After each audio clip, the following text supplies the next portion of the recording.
गंगा की लहरों पर इतराता, सदियों से आध्यात्म का पाठ पढ़ाता बनारस शहर अपनी लोकप्रियता से स्वयं ही मंत्रमुग्ध होता सा लगता है। इस शहर के आंचल में कई प्रथाएं आज भी जीवित हैं।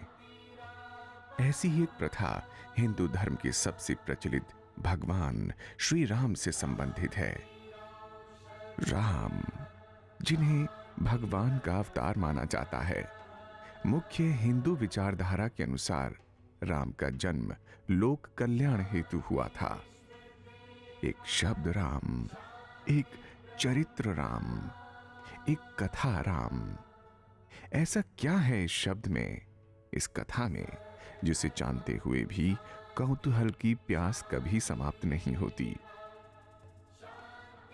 बनारस से कुछ दूर स्थित है रामनगर।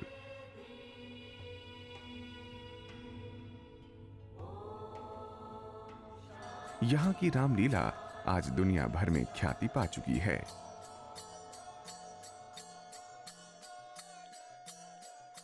दूर दूर से सैलानी इसे देखने आते हैं। रामनगर की इस रामलीला को जीवित रखने का श्रेय काशी नरेश को जाता है। इस परिवार के आर्थिक सहयोग से हर वर्ष इसको मनाया जाता है। वास्तव में ये रामनगर की रामलीला में जो ये महाराजा के परिवार का जो योगदान है, उसके वजह से इसमें काफ़ी गुणोत्तर ढंग से ये रामलीला के विकास को विवर्धित करता है। हिंदू धर्म में श्री राम का चरित्र सर्वगुण संपन्न मर्यादा पुरुषोत्तम का माना गया है। सदियों से यहाँ के जन रामलीला देखते आए हैं, परंतु आज भी दर्शकों का सैलाब ये दर्शाता है कि श्री राम के प्रति आकर्षण व स्नेह कम नहीं हुआ है। मर्यादा पुरुषोत्तम राम की गाथा यहाँ बहुत अनोखे ढंग से मनाई जाती है। चुप रहो, सावधान। हाँ, सब गुणों की कान सीता, रूपशील प्रतुनेम में पुनीता। हे नाथ, आप इतना विकल क्यों होते हैं? आपको श्री जानकी जी फिर मिलेंगी। धीरज धरिए और चलिए, हम आप मिलकर खो जाएं। राम यानी ईश्वर का धरती पर किसी विशेष उद्देश्य से प्रस्तुत होना एक नया अध्याय और उसके मंचन की ओर इशारा करता है। धार्मिक लोग इसे ईश्वरीय संकेत मानते हैं, जिन्होंने मानव जाति को नए मूल्यों, नई विचारधारा व श्रेष्ठ कर्मों से परिचय कराने के लिए इस लीला की रचना की। जो भी हो, आज रामलीला भारत के जीवन का अभिन्न हिस्सा बन गई है। यह रामनगर की रामलीला लगभग 400 वर्षों से हो रही है और यह रामलीला परंपरागत होती है। इसमें कोई दिखावापन नहीं है, न यहाँ कोई आधुनिकता है। यहाँ पेट्रोमैक्स पर और बिना लाउड स्पीकर के यह रामलीला अनवरत चलती रहती है। हे नाथ, राम के भाई ने यह पाती दिया है। देखो तो मुंशी बराती उजबक लाल, इसमें क्या लिखा है? श्री श्री श्री श्री। ए मूर्ख, बातों से मन को रिझाए, अपने कुल का नाश मत कर। दुनिया में ऐसे लोग हैं कि भूमि में पड़े हाथ से आकाश धरा चाहते हैं। कैसे छोटे तपस्वियों के वचन का विलास है। राम से विरोध तज दीजिए। यद्यप सब संसार के स्वामी परंतु बड़ा कोमल स्वभाव है। मिलते ही आप पर कृपा करेंगे। एको बुराई आपकी मन में न रखेंगे। राम को जान के दीजिए। देश के अन्य भागों में भी रामलीला का आयोजन होता है, परंतु यहाँ की रामलीला की बात ही निराली है। यहाँ न तो औरों जैसी नाटकीयता है और न ही आधुनिकता का प्रभाव है, न ही ये मनोरंजन प्रधान है, न ही सामाजिक बंधनों से बंधी हुई। तब से लेकर आज तक उसी पारंपरिक तरीके से रामनगर की रामलीला का आयोजन होता आया है। यहाँ पर आज तक न लाउड स्पीकर का प्रयोग किया गया है, न ही विद्युत यंत्रों का प्रयोग किया गया है।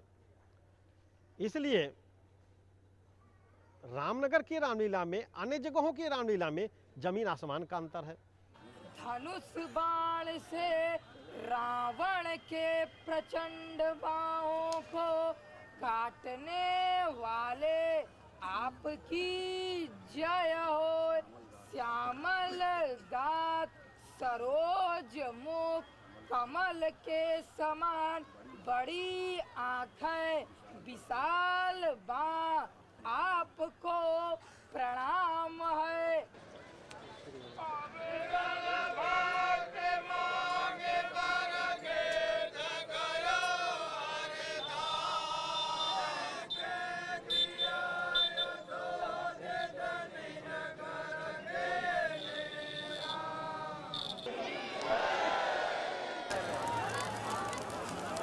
ये प्रश्न उठता है कि रामलीला कब से शुरू हुई, तो महाराजा उदित नारायण सिंह जो थे ये मानस प्रेमी थे।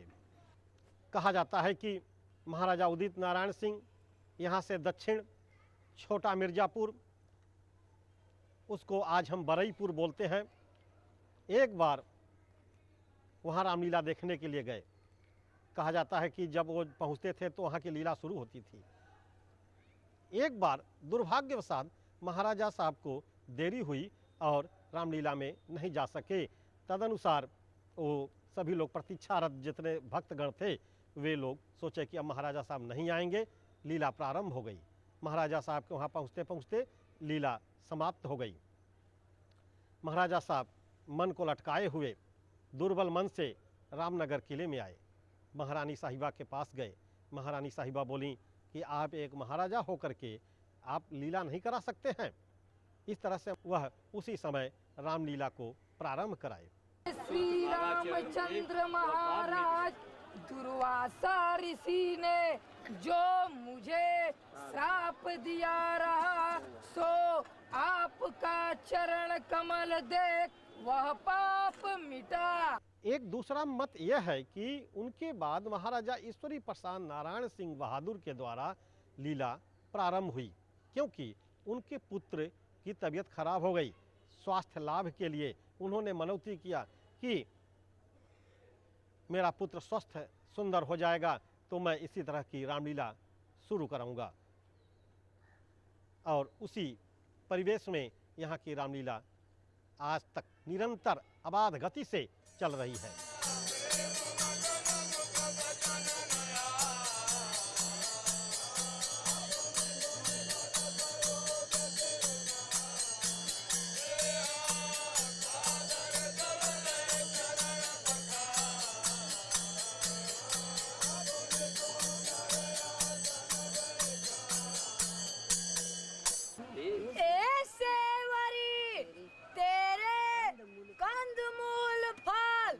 अमृत सदृश स्वाद दे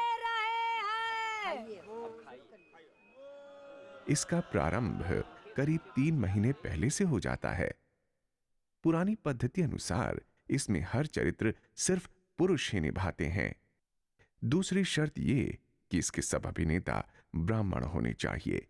यहाँ पात्रों का जो चयन होता है वह ब्राह्मण ही पात्र उसमें रहते हैं, क्योंकि उनकी श्रद्धा, तब यह जो नेमी प्रेमी आते हैं इसी से इनकी श्रद्धा यहाँ के पात्रों पर अधिक रहती है और इनका पूजन महाराज बहादुर स्वयं अपने हाथ से करते हैं।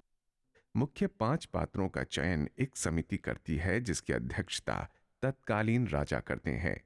इसमें सारे पात्रों का चुनाव 3 महीना पहले चुनाव किया जाता है। बहुत सारे लोग कलाकार यहाँ पर आते हैं, छोटे छोटे बच्चे 14 वर्ष के भीतर के लोग आते हैं। जो राम जी, लक्ष्मण जी, भरत जी, शत्रुघ्न जी और जानकी जी का चयन होता है वह यह जरूरी नहीं है कि प्रतिवर्ष वही लड़के कंटिन्यूअस रहें, इसलिए कि लड़कों का उम्र भी बढ़ता है और गला का भी सवाल होता है कि उनका आवाज़ खराब न हो, जिससे कि उनकी आवाज़ खराब से दर्शक या प्रेमियों को अच्छा न लगे, इसलिए उनके चयन तो बराबर होते रहते हैं। जो छोटे पात्र हैं, जैसे जो लड़का सखी बनने वाला है, जो लड़का देवता बनने वाला है, यदि वह बड़ा हो गया है तो उसके स्थान पर तो दूसरे लोग रखे जाते हैं।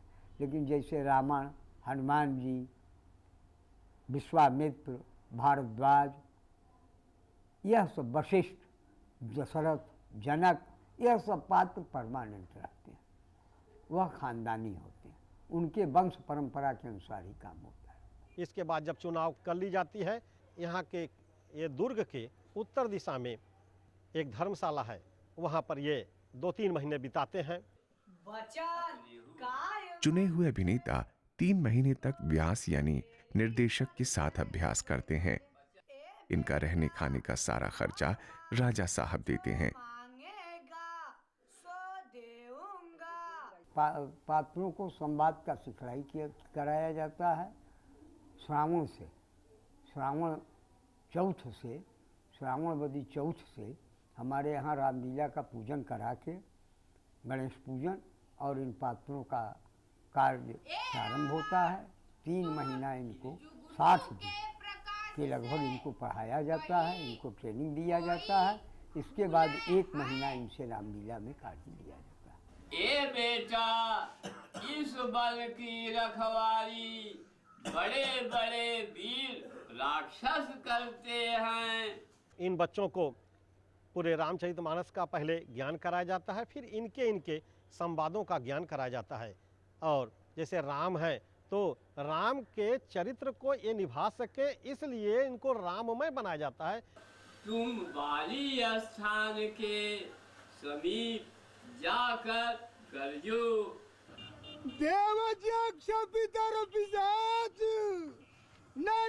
रामनगर की रामलीला चूंकि खुले में की जाती है, इस कारण अभिनेताओं को अपने संवादों को ऊंची आवाज में कहना पड़ता है। शब्दों के बोलने का अंदाज भी एकदम भिन्न है, जिसमें लय के साथ बीच बीच में विराम भी होता है।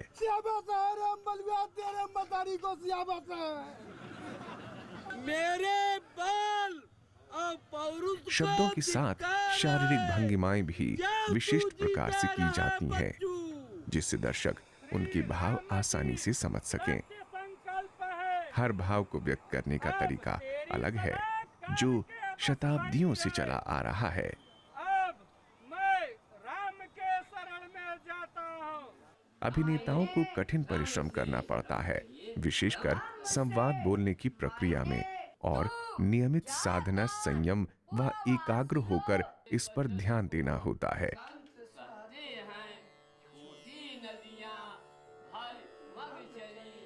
हर अभिनेता को विशेष प्रकार के वस्त्र पहनाए जाते हैं।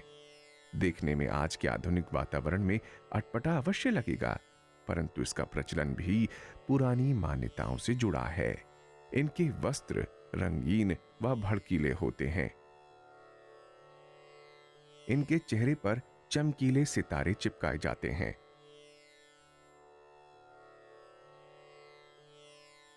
पैरों पर, माथे पर और हाथों पर चंदन के लेप से लाइनें बना दी जाती हैं।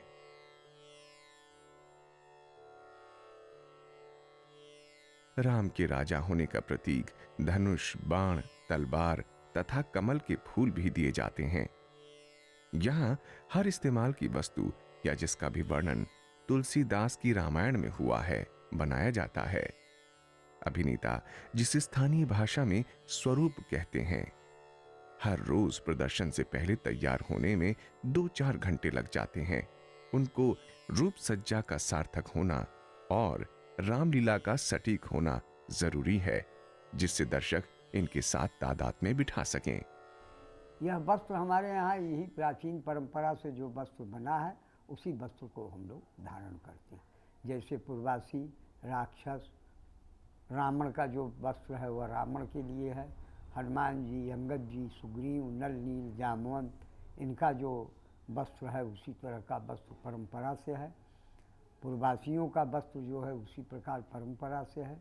जामा, पैजामा, समला, मतलब जो पगड़ी लगाते हैं वह, यह सब वस्त्र हमारे यहाँ प्राचीन काल से बना हुआ है।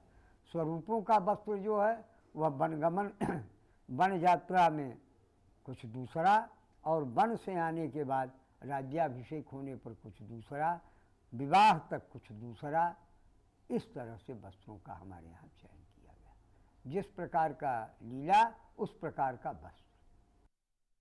आप कौन हो? सांवरे गोरे क्षत्रिय का रूप धरे, वन की कठिन भूमि पर कोमल चरणों से फिरते हो।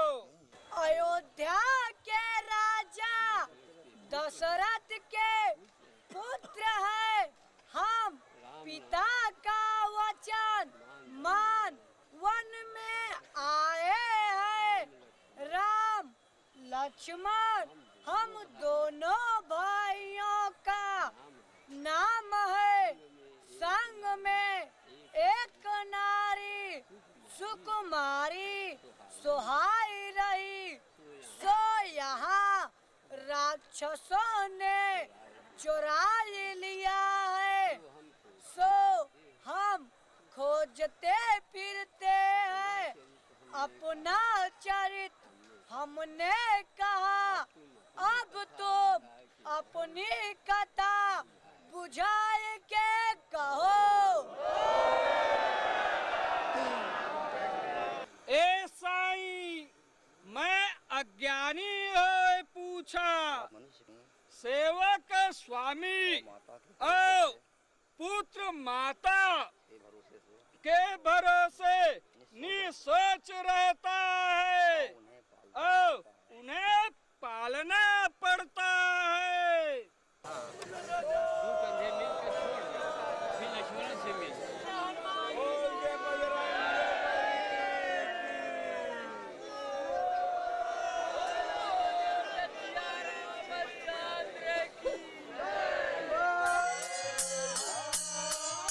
हर प्रस्तुति का मुख्य स्तंभ होता है संगीत। रामनगर की रामलीला में आज भी आधुनिक यंत्रों का प्रयोग वर्जित है। सब अभिनेता व उनके साथी और साजिंदे पुरानी परंपरा को कायम रखते हुए उन्हीं साजों का प्रयोग करते हैं जो प्रारंभ में किया जाता था। ढोलक और खड़ताल के साथ 12 रामायणी बैठकर रामचरितमानस का गायन करते हैं। इनको बड़ी आसानी से पहचाना जा सकता है। इनका बैठने का स्थान अमूमन राजा के पास होता है और सर पर ये बसंती रंग की पगड़ी पहने रहते हैं।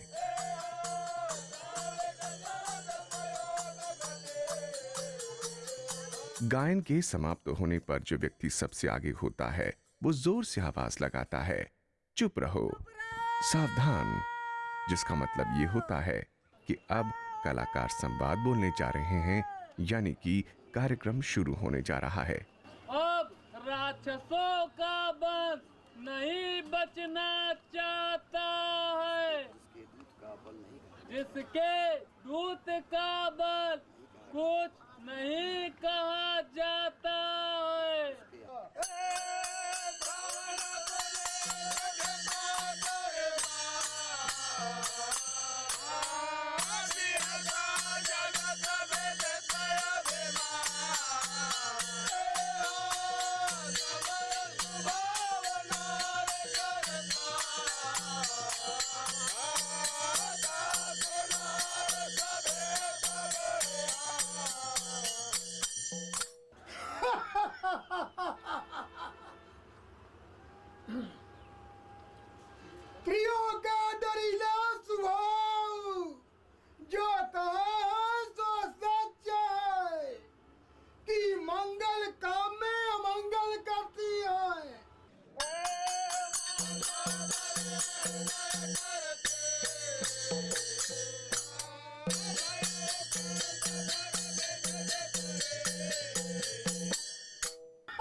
अरे मूर्ख, तेरी मौत तेरे नगीचे आई है, हमेशा मेरा ही जिलाया जीता है।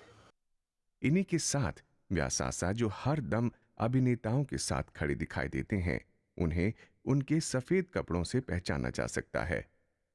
इनका कार्य आधुनिक रंगमंच के प्रॉम्प्टर के जैसा होता है। ये धीमी धीमी आवाज में संवाद बोलते रहते हैं, जिसे सुनकर अभिनेता ऊंची आवाज में बोलते हैं। हर व्यास के अधिकतम 5 स्वरूप होते हैं।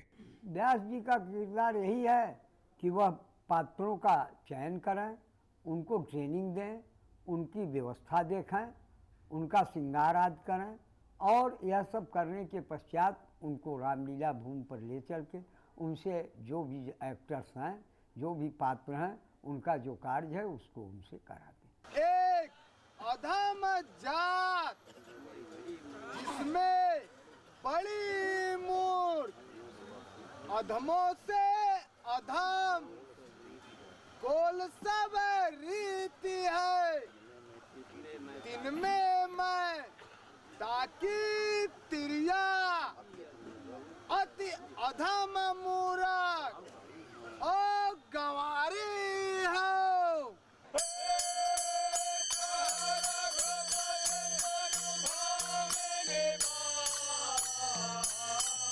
हे भामिनी गजगामिनी, जानकी का कुछ समाचार जानती हो तो कहो।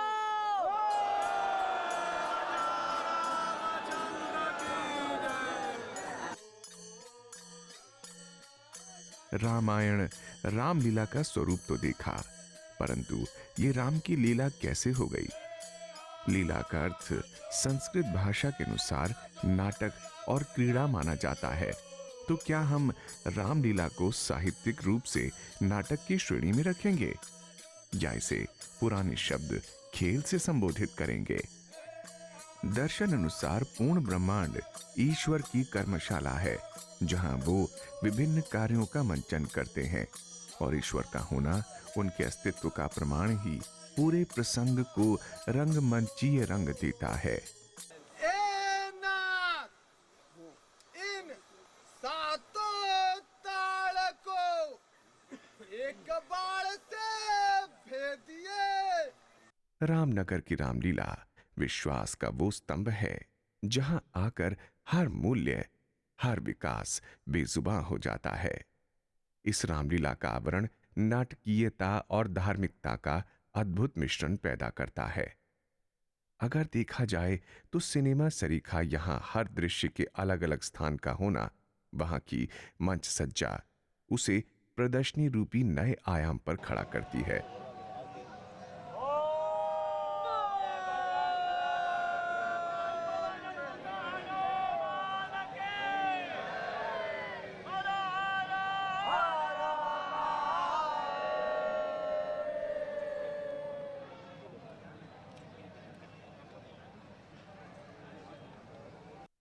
हर स्थान तक दर्शकों का साथ जाना।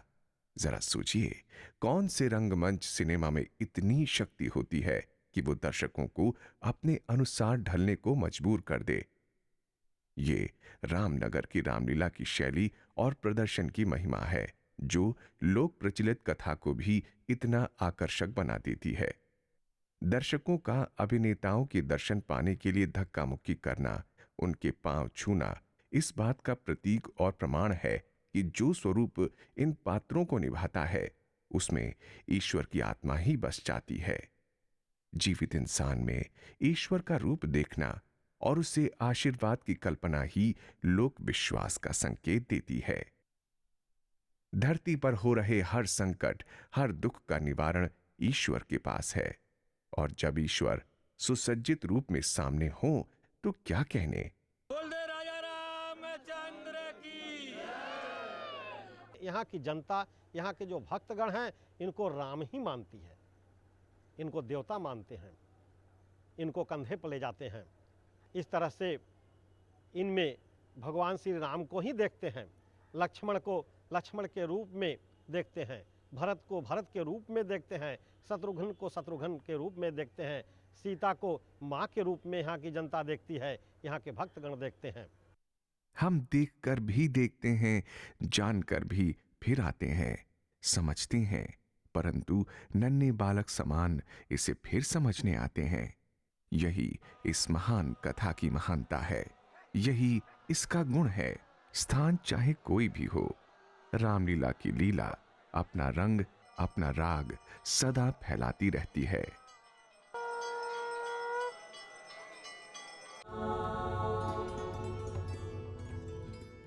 सूर्योदय की लालिमा, नए दिन की शुरुआत। लोग अपने अपने काम में लग जाते हैं, परंतु यहीं कहीं कुछ और भी हो रहा है। हर व्यक्ति शीघ्र से शीघ्र अपने दैनिक कार्य समाप्त करने को आतुर है। क्यों? क्योंकि शाम को रामनगर की रामलीला देखने जाना है और रात देर हो जाती है, इसलिए दिन के काम दिन में ही निपटाने पड़ते हैं।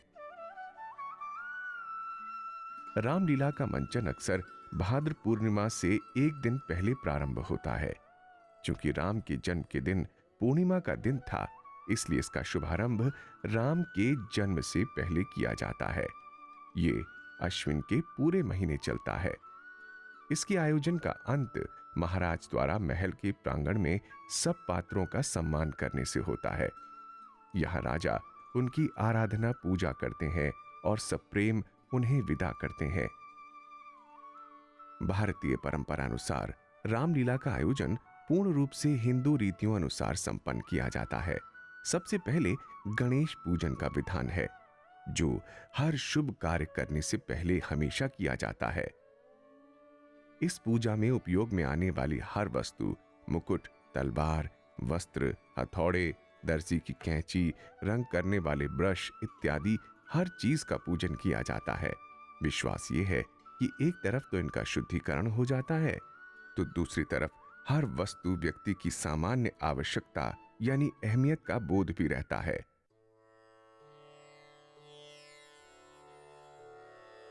हर व्यक्ति को एक स्वरूप देखना हिंदू धर्म की मौलिक आध्यात्म परंपरा है।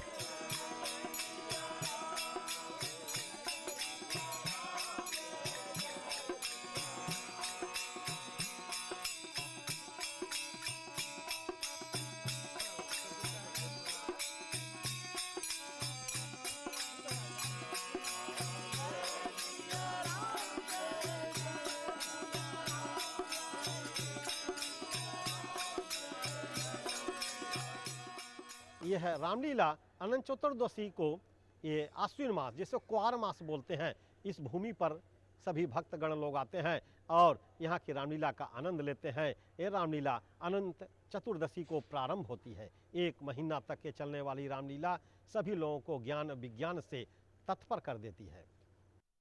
हर रोज इसका मंचन निश्चित किया जाता है, स्थान की घोषणा भी कर दी जाती है। वो स्थान पर आवश्यक साज सज्जा तथा अन्य उपयोगी वस्तुएं भी रख दी जाती हैं। प्रतिदिन रामलीला का प्रारंभ सायं 5 बजे होता है और अक्सर रात 9:30 बजे तक ये चलती रहती है। जैसे तीनों लोक में या सुजात लोग कांवर यही तीर से मेरे उत्तर के वासियों को मारो, काहे की पाप के वे राशि है। ए भानुकुल के केत सुनिए, आपका नाम सोई सेतु है, जिस पर चढ़ के मनुष्य भव सागर पार होते हैं और यह छोटा सा समुद्र उतरने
कोई आडंबर नहीं, सब सामने है, सच है।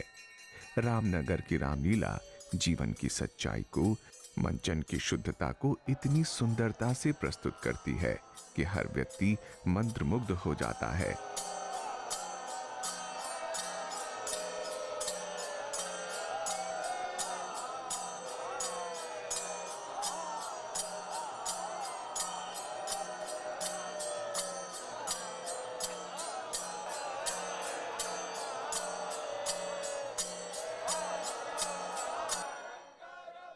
यहां विचारधारा का प्रभाव, संकेत साफ विदित होता है।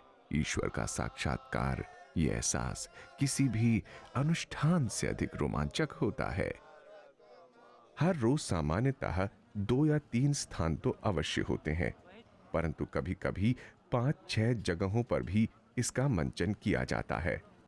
आश्चर्य होता है यहाँ के विभिन्न स्थानों की चयन और उनकी प्रतीकात्मकता पर।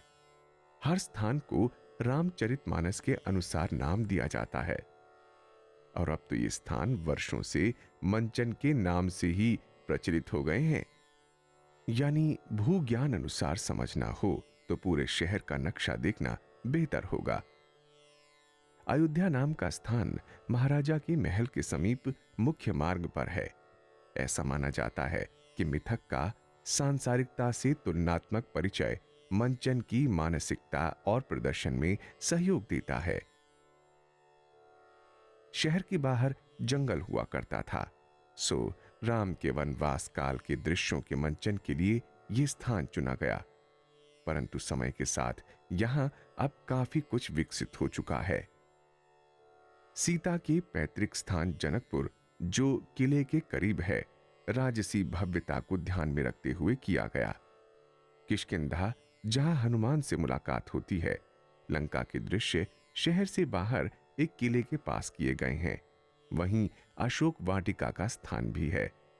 विश्व में या हिंदुस्तान में जहाँ कहीं भी लीलाएं होती है उनसे भिन्न है। किस माने में भिन्न है?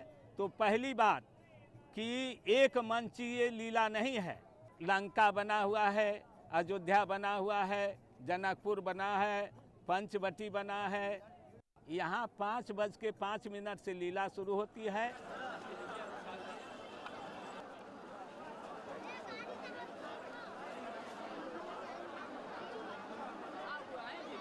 श्री राम का काज किए बिना मोह कहाँ विश्राम है।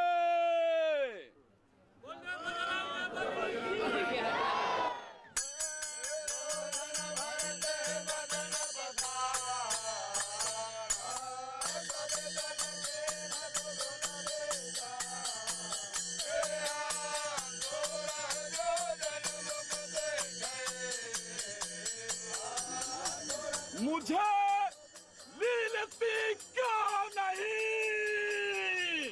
हमारी मान्यताएं आधुनिकता के तर्क को पीछे धकेल इस कथा के ऐतिहासिक तथ्य पर विश्वास करने को लालायित हो जाती है।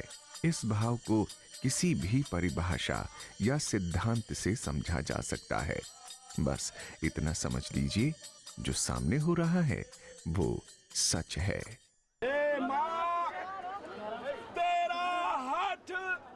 सच हुआ, अब मुझे आज्ञा दे। तो बल बुद्धि के निधान हो, जाओ और जियो।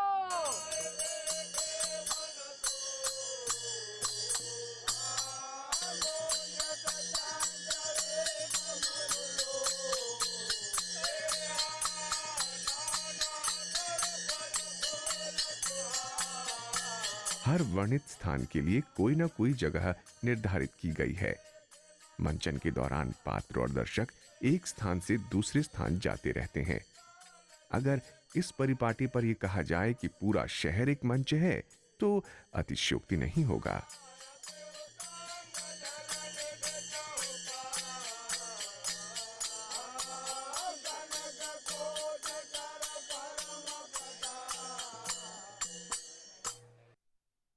प्रतिदिन लीला का प्रारंभ भी परंपरानुसार होता है। जब तक महाराजा साहब नहीं आते तब तक रामलीला प्रारंभ नहीं होती, सिवाय एक दिन जब राजा साहब यहां उपस्थित नहीं होते। ये भरत मिलाप का दिन होता है। ऐसा कहा जाता है कि राजा साहब उस दिन नाटी इमली जाते हैं।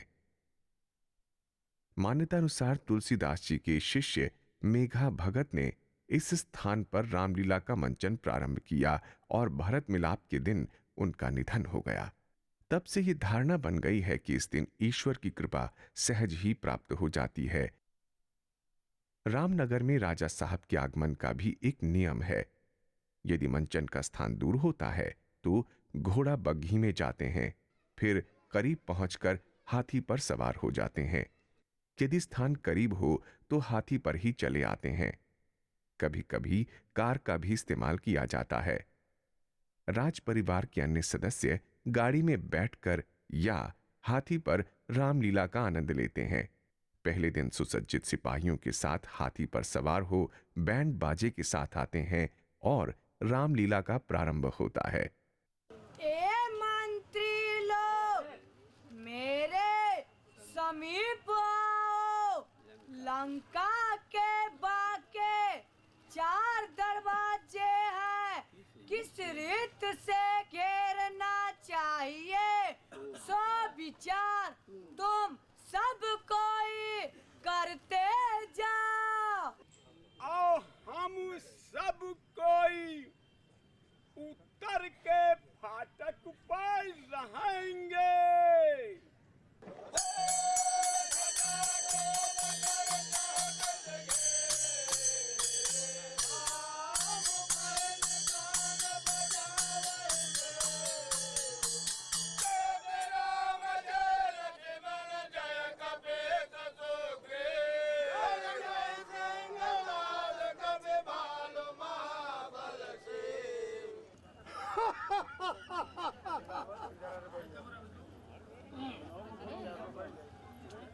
बंदरों की रिझाई देखो, बानर लोग काल के आगे हैं और मेरे राक्षस भूखे खाई के खाएंगे।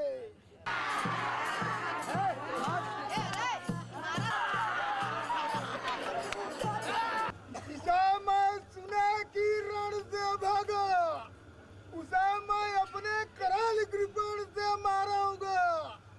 बैठे बैठे सरबस खाया और नाना रीति का भोग किया।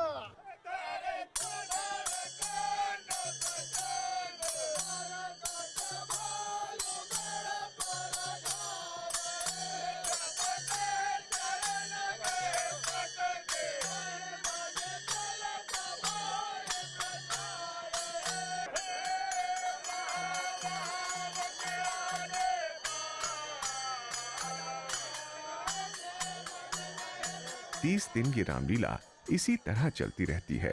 प्रतिदिन की चर्या दोहराई जाती है। प्रत्येक दिन 3 बार पूजा की जाती है। सूर्यास्त होते ही संध्या पूजन होता है। शाम की पूजा के समय राजा साहब लौट जाते हैं और पूजन समाप्त कर पुनः लीला देखने आते हैं। इसी दौरान लीला के मंचन में 1 घंटे का विराम रहता है। दर्शकगण भी इस विराम का उपयोग खाने पीने और भजन कीर्तन से करते हैं। रामनगर की रामलीला का सबसे महत्वपूर्ण अंग होते हैं दर्शक। दूर दूर से लोग इस अनूठी रामलीला का आनंद लेने आते हैं। अब तो विदेशी पर्यटकों का भी हुजूम लगा रहता है। दर्शक हर वर्ग से होते हैं और अधिकतर तो रामचरितमानस की पुस्तक साथ लिए रहते हैं और रामचरितमानस के साथ साथ हर चौपाई पढ़ते हैं। यहाँ पर जो भक्त लोग हैं, खुद व्यास लोगों के द्वारा जो गाई जाने वाली जो रामचरितमानस की पंक्तियां हैं, उसके साथ साथ यहाँ के भक्तगण भी उद्बोधन करते रहते हैं, पाठ करते रहते हैं, व्रत करते रहते हैं, नियम करते रहते हैं, आचरण करते रहते हैं। रामलीला का पूरा मंचन बिना किसी आधुनिक तकनीकी उपकरणों के पूरा होता है। न कोई बिजली की सुविधा, न लाउडस्पीकर, फिर भी दर्शक बैठे रहते हैं।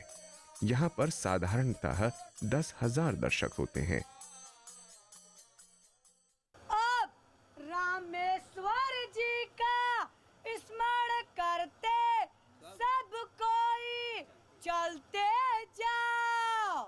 अंधेरा होते ही मशालों और लालटेन की रोशनी में मंचन होता है। दूर से देखने पर यह दृश्य बहुत अलौकिक लगता है। एक तरफ लकड़ियों की आग को घेरे रामायणी और दूर हल्की रोशनी में मंचन करते अभिनेता, हर चेहरा तल्लीनता से मंचन में डूबा हुआ। महाराज अब यह देखिए, यह जो काला पहाड़ के समान बहुत सी बानरों और भालुओं की सेना के साथ आवता है, सो इसका नाम जामवंत है।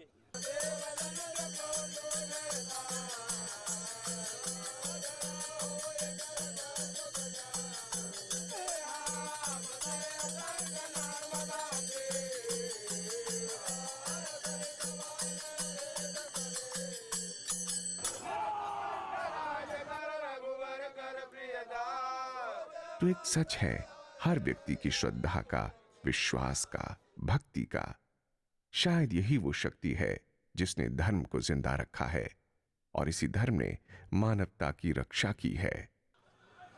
ए मंत्री लोग, बैरी से किस रीत से लड़ना चाहिए, सो कहते जाओ। ए नाथ, दर्शकों की मानसिक स्थिति से हटकर यदि मंचन की रूप सज्जा को ध्यान से देखें तो कई आश्चर्यजनक तथ्य सामने आते हैं। हर स्थान आवश्यकता, भाव और नैतिकता के आधार पर सजाया जाता है। इनकी सज्जा में सिनेमा और टेलीविजन की भव्यता भले ही ना हो, परंतु सांकेतिक रूप से ये हर सूक्ष्म तत्व का प्रमाण देते हैं, जैसे राजा का कुछ ऊपर बैठना, सहयोगियों का नीचे और दर्शकों का और नीचे बैठने का स्थान होना, मंचन स्थल पर ऊपर सफेद छत का होना इत्यादि कई ऐसे चिन्ह मिल जाएंगे जो भव्यता का प्रतीक तो होते हैं परंतु आडंबर से दूर होते हैं। जो फिर जाए तो राण मत रोपिए। करा मूर्ख ऐसी अकेल, तुझे किसने सिखलाया है? अभी से जी में संसा होने लगी। ए बेटा, बात के जड़ में घमौर पैदा हुआ, लोगों को डरा दे के बोलता है।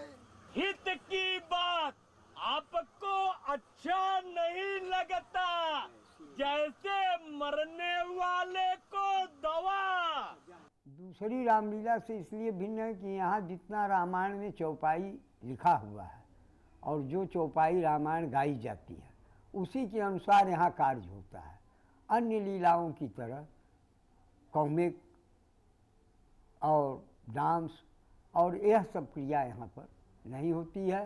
यहाँ पर जितना गोस्वामी जी ने लिखा है चौपाई, उसी के अनुसार, उसी का ट्रांसलेशन करके उसी के अनुसार कार्य प्रारंभ किया जाता है। यहाँ पर किसी आधुनिकता का प्रचार प्रसार नहीं है, ना यहाँ कोई नाच गाना है। यहाँ जो कुछ भी कार्य है वह रामायण के अनुसार होता है और एक परंपरागत होता है और इसको धार्मिक अनुष्ठान मानकर हम लोग इस कार्य को करते हैं। ए नाथ, पहाड़ सा बदन रणधीर कुंभकर्ण आवता है। रामनगर की रामलीला में सत्य की कमी या नाटकीयता की कमी कभी भी नहीं खलती, चाहे वो राजमहल के प्रसंग हो या दानव वध के। यहाँ तक कि बांस और कागज से बनाए गए पुतलों पर भी छोटी सी छोटी क्रिया को दर्शाया जाता है। मुंह से खून निकलना और गले का हिलकर जीवित होने का संकेत देना, ये सब अनूठे व आश्चर्यजनक तरीके हैं जिनसे इस लीला को देखने का आनंद कुछ और ही हो जाता है। कुंभकर्ण का नाक कान काट लिया।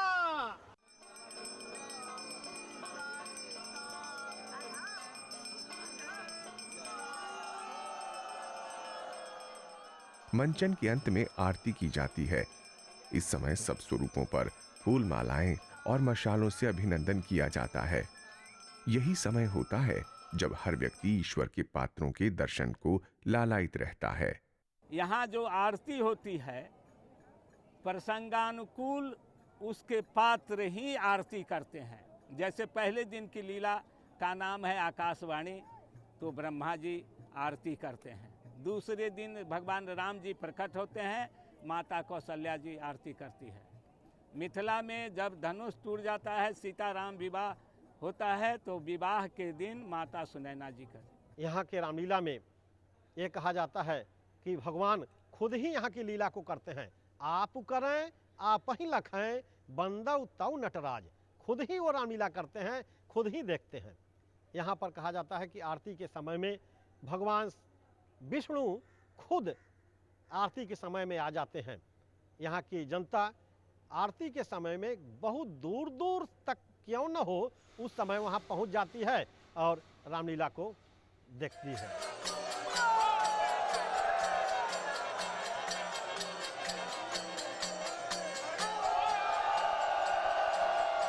आरती के अंत में लाल सफेद रंग की आतिशबाजी से समापन की घोषणा की जाती है। रामनगर की रामलीला सादगी से भी अटी पटी है, परंतु सीधी नहीं, नाटकीय है। परंतु नाटक नहीं है, कथा है। कहानी नहीं है, सच है, परंतु यथार्थ नहीं। पात्र चरित्र है, परंतु ईश्वरीय गुण लिए हुए है।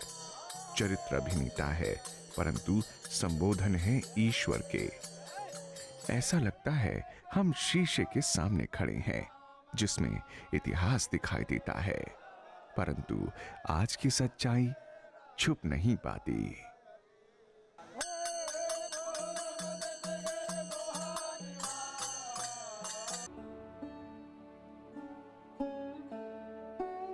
समय के अनंत थपेड़े खाकर भी अडिग खड़ा है ये किला। इसकी विशाल भुजाएं अतीत को बाहों में समोए न जाने अनुभवों के कितने किस्से सुनाने को आतुर है। ये खामोश रहकर भी इस धरती के धार्मिक प्रवचन सुनता रहा है।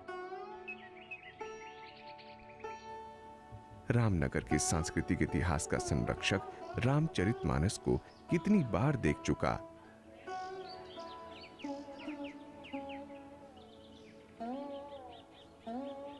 इसकी महीन कारीगरी से बनाई गई दीवारें आज भी अपनी भव्यता का संकेत देती हैं। रामनगर की रामलीला का भिन्न अंग, प्रमुख पात्र और गौरव रहा है ये महल। इसके बरामदे में बैठकर शांत गंगा को निहारने का आनंद गलियारों में घूमती राजसी शान शौकत का एहसास दिलाता है। इस किले का अनंत काल से यहां की सांस्कृतिक पहचान से नजदीकी रिश्ता रहा है।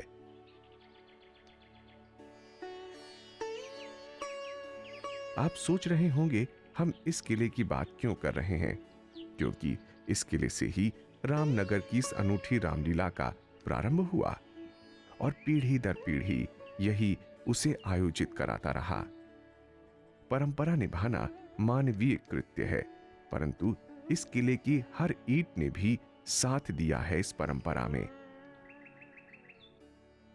बनारस की आध्यात्मिकता पर कोई प्रश्न चिन्ह नहीं लगा सकता, इसलिए ऐसे स्थान पर विराजमान हो आज भी परंपरा का हिस्सा बनना बड़े गौरव की बात है।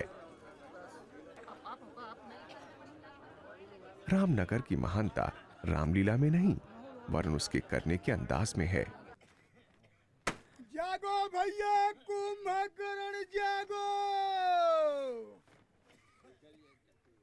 जागो भाई कुंभकर्ण जागो।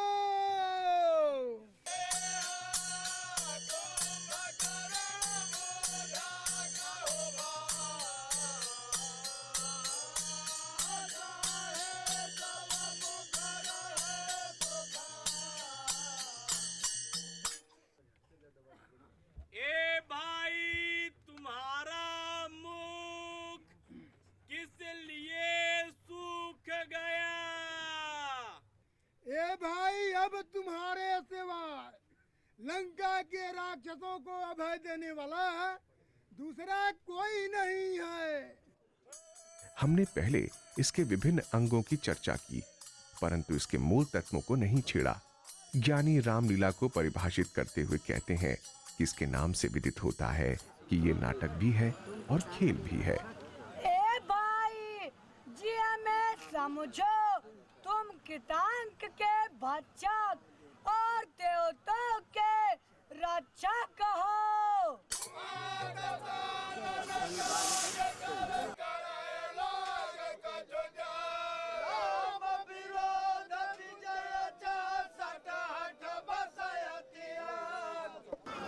ए नाथ, रावण एक यज्ञ कर रहा है।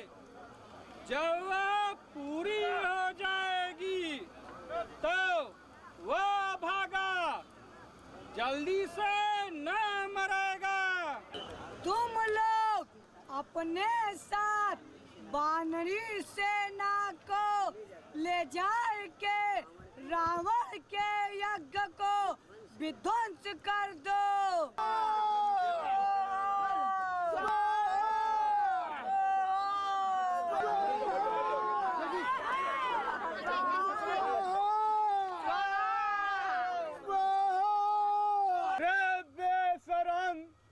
लड़ाई के डर से भाग घर में आए, बकुला की तरह ध्यान लगाए बैठा है।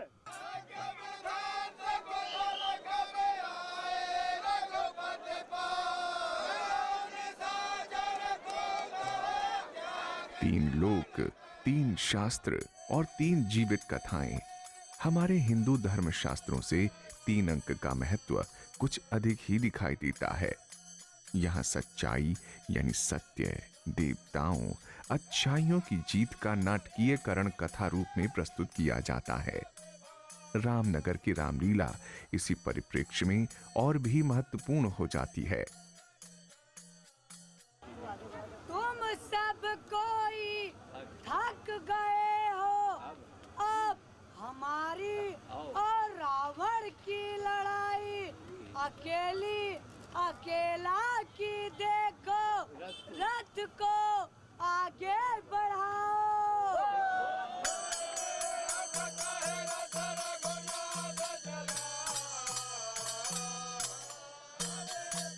इस महाकाव्य में 5 प्रमुख पात्रों को यानी राम, सीता, भरत, लक्ष्मण और शत्रुघ्न को अवतार के रूप में देखा और पूजा जाता है।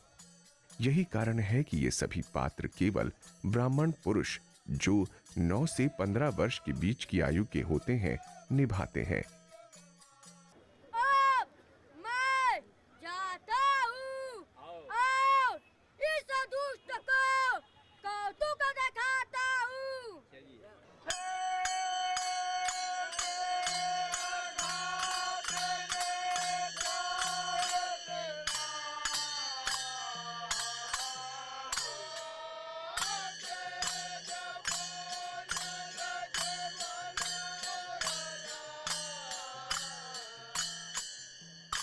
बीस वर्ग मील में फैला इस लीला का मंच 200 सालों से उसी तरह है जैसा कि आज हम देखते हैं।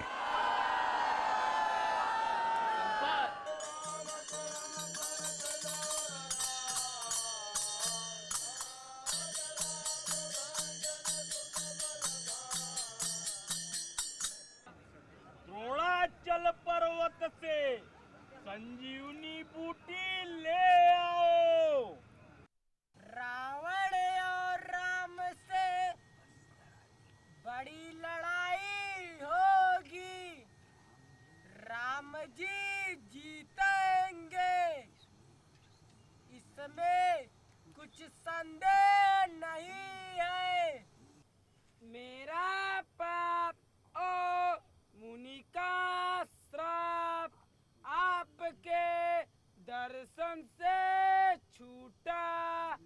ये महाराज, यह मुनि नहीं घोर राक्षस है। मेरा कहा सत्य मानिए।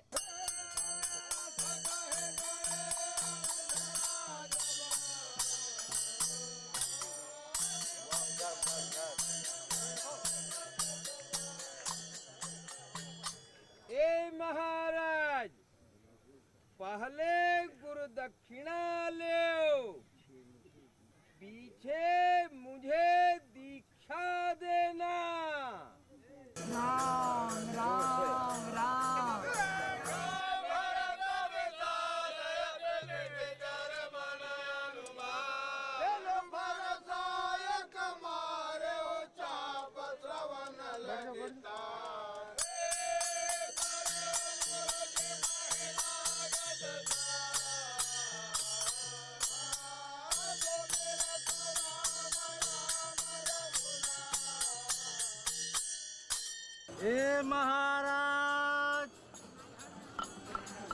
आज की लड़ाई में 10 पदुम बानर मारे गए और सब हलवा हो गए महाराज। चाय खत्म हो गई महाराज। राखल रीछ बानरों को क्या मारता है? मेरी ओर देख, मैं तेरा काल हूँ। अरे सुतघाती, तुझे खोजता रहा, आज मार छाती ठंडी कराऊंगा। तुलसीदास जी की रामचरितमानस वाल्मीकि जी के प्रयास का ही एक पहलू है। इस कथा को यदि धार्मिकता से अलग करके देखा जाए तो नाटक में और कई बातें भी छिपी हैं जो लेखक की आध्यात्मिकता को दर्शाती हैं।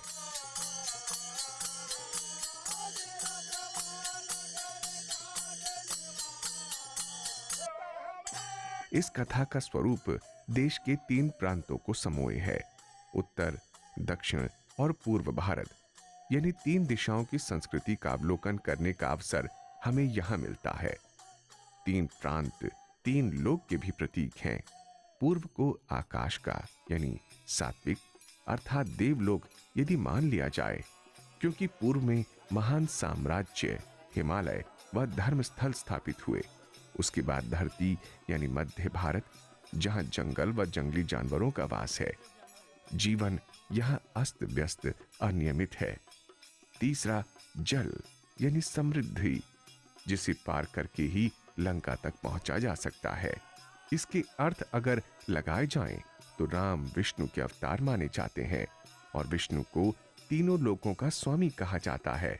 तो प्रतीक के रूप में राम को भी तीनों लोकों में अपनी विद्वता पराक्रम दिखाकर साबित करना था कि वो विष्णु के अवतार हैं। यहीं से उन्हें भी ईश्वर के रूप में देखा जा सकेगा। लोग सुनो, जिन वीरों को लड़ाई में तुमने जीता है, मैं वैसा नहीं हूँ। मेरा नाम रावण है और जग में प्रसिद्ध हूँ। इंद्र आदि जिसके कैद खाने में है, खरदूषण विराट को तने मारा और व्याधा की रीति से बलि बेचारे को मारा। बड़े बड़े वीरों को तने मारा, कुंभकर्ण और मेघनाद को मारा। आज सब बैरों को निबार लेगा। अरे खल रणभूमि छोड़ न भाग जाएगा तो आज तुझे काल के हवाले कराऊंगा। कठिन रावण के पले पर हो बच्चू। यहाँ हर कार्य का, हर बहाव का, यहाँ तक कि हर प्रसंग का कोई ना कोई सार्थक तर्क है। हम यदि ध्यान से इसके हर पक्ष का विश्लेषण करें तो हर शब्द दैविक व शिक्षापूर्ण दिखाई देगा। जो तुमने अपनी प्रभुताई कहा सो सत्य है, सत्य है। परंतु बकवाद न कर अपनी वीरता दिखा और बक बक के अपने जस का नाश न कर। हे सठ क्षमा कर, नित सुन। जग में 3 प्रकार के पुरुष है, जैसे गुलाब, आम, कटहल। एक केवल फूलते हैं और फलते नहीं, एक फूलते और फलते भी हैं, एक फूलते नहीं फलने ही लगते हैं। ऐसे ही जग में पुरुष एक कहते हैं करते नहीं, एक कहते और करते भी हैं, एक कहते नहीं करने ही लगते हैं। अब हमको ज्ञान सिखलाते हो, बैर करते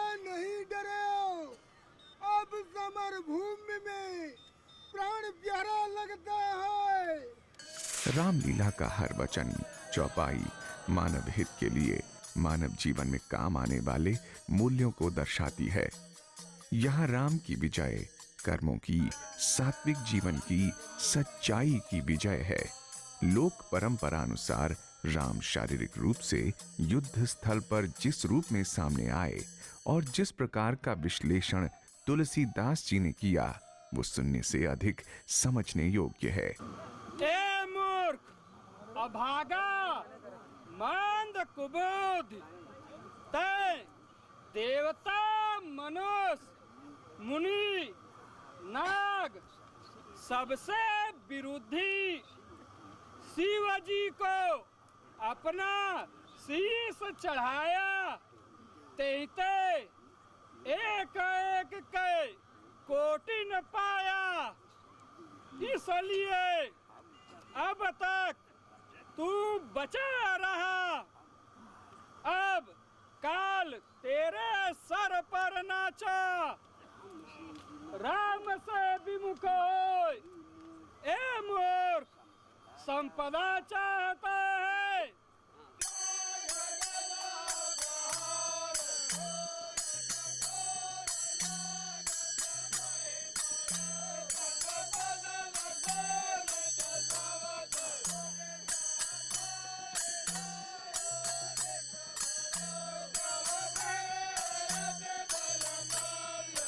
विश्व में शायद ही ऐसा कोई और स्थान हो जहां साहित्यिक रचना को इतने विस्तृत पैमाने पर दिखाया जाता हो।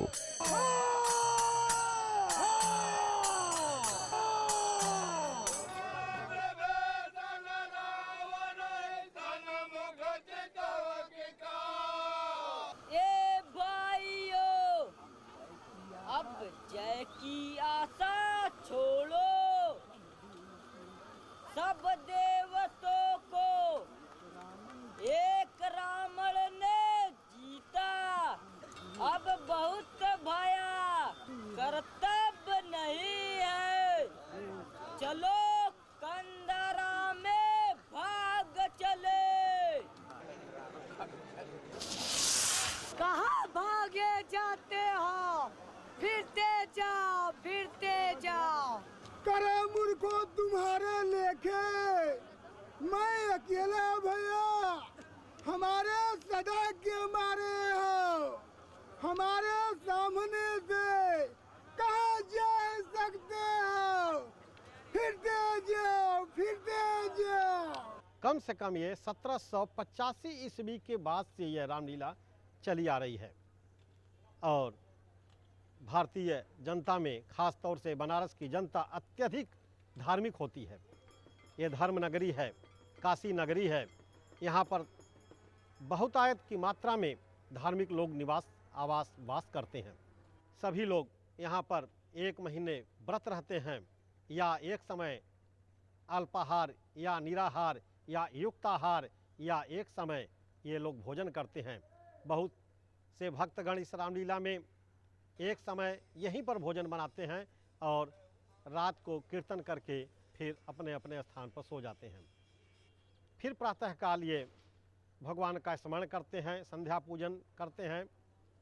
संध्या पूजन करने के बाद ये दोपहर में अपने हाथ से, इसको बोला जाता है स्वपाकी, अपने हाथ से भोजन बनाते हैं और ये भक्तगण भोजन बना करके फिर भोजन करते हैं। फिर शाम को रामलीला से कम 2-3 घंटे पहले स्नान ध्यान करके नव वस्त्र धारण करके ये रामलीला भूमि में जाते हैं। इधर महाराजा साहब भी एक सामान्य जन की ही तरह ये भी एक समय भोजन करके फिर नव वस्त्र धारण करके पूरे अपने पोशाक में ये कभी बग्गी की सवारी पर, कभी हाथी के सवारी पर इनकी सवारी निकलती है और ये रामलीला भूमि में जाते हैं और वहाँ पर ये हाथी पर चढ़ कर के रामचरितमानस का स्वतः ये अपने निगरानी में पाठ करते हुए रामलीला को करवाते हैं।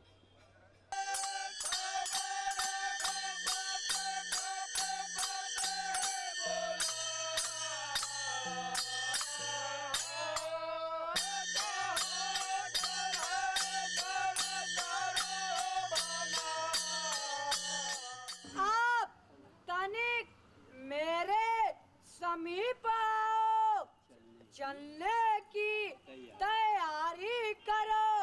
अब विलंब करने का क्या प्रयोजन है? बंदरों को आज्ञा दीजिए, शीघ्र चले। एक और तर्क भी सामने आता है। शास्त्रों में कहा गया था कि मानव को यदि असुरों का सर्वनाश करना है तो पशुओं की मदद लेनी होगी, क्योंकि असुरों के पास भी कई दैविक शक्तियां थीं जिनसे निपटने के लिए पशु वंश के जीव ही उपयोगी सिद्ध होते।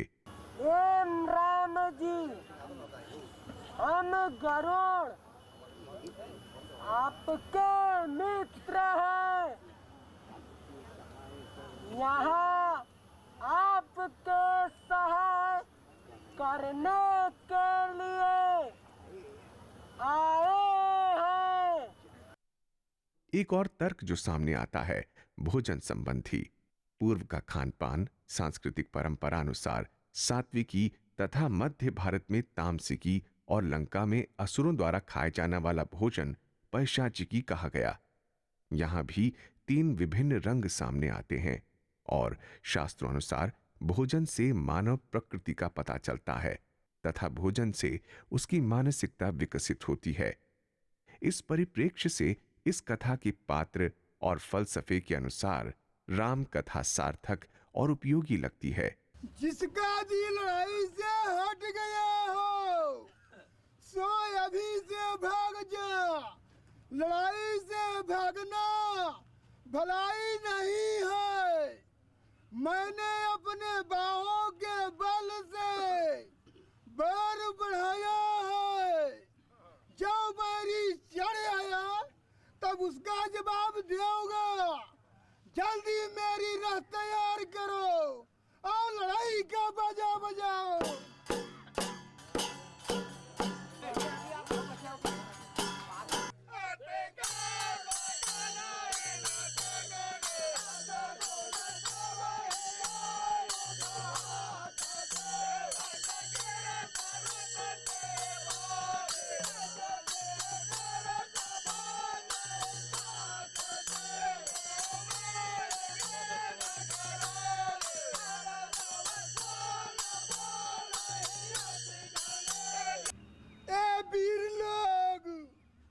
सब कोई बंदर और भालुओं को दलो मलो।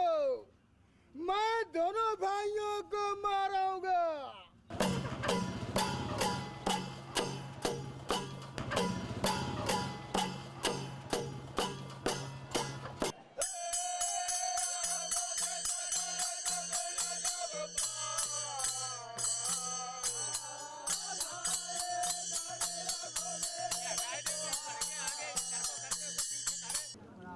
ए नाथ, न रथ है न पैर में जूता।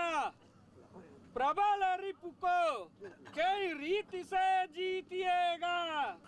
ए सखा सुनो, जिस रथ से विजय होता है वह रथ दूसरा ही है। उस रथ में शूरता और धीरता की पहिया, सत्यशील दृढ़ ध्वजा पटाका, बल विवेक इंद्रियों का साधन, पराया भला करना, ये चारों घोड़े हैं। और वह महारथी बड़ा अजित संसार को जीतता है। और तो ऐसों को जीतना क्या कठिन है। ए नाथ, इस प्रकार आपने मुझे उपदेश दिया।